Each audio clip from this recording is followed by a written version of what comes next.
তার ভোটাধিকার পাবে, যার ভোট সে দিতে পারবে। দেশ স্বাধীন হলে আমরা একটি সুন্দর দেশ হিসেবে গড়ে তুলতে হবে। যারা ক্ষমতায় ছিলেন, কি কারণে তারা ক্ষমতাচ্যুত হয়েছেন এই দেশের মানুষ তা জানে। আমি এই সব কথা বলে আজকের পরিবেশ নষ্ট করতে চাই না।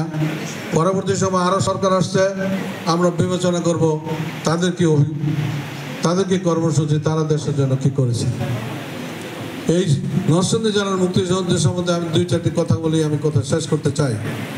নরসিংদীর মুক্তিযুদ্ধের নেতৃত্ব দিয়েছেন রাজনৈতিকভাবে আমাদের সাবেক মন্ত্রী জনাব আব্দুল মান্নান ভূঁইয়া, যিনি কালকে আমরা ওই 25শে মার্চের আলোচনা করতে গিয়ে বলেছিলাম যে ঢাকার পিলখানায় আক্রমণ করার পর ওই রাজবাড়ী পুলিশ লাইনে আক্রমণ করার যখন হাজার হাজার মানুষ এদিক সেদিক ছুটছিল, ঠিক তখন যেই নেভেল সিরাজের নাম একটু আগে বলা হলো, সেই নেভেল সিরাজ অনেকগুলো অস্ত্র নিয়ে নদীপথে এই চরসুন্দরে রেখেছিলেন।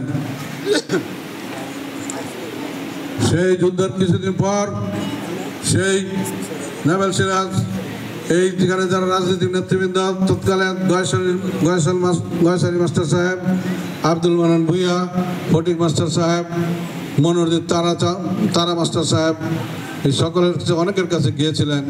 কেউ তখন অস্ত্র গ্রহণ করতে সাহস করে নাই, তাই মান্নান ভূঁইয়ার কাছ থেকে সেদিন তিনি অস্ত্র দিয়েছিলেন।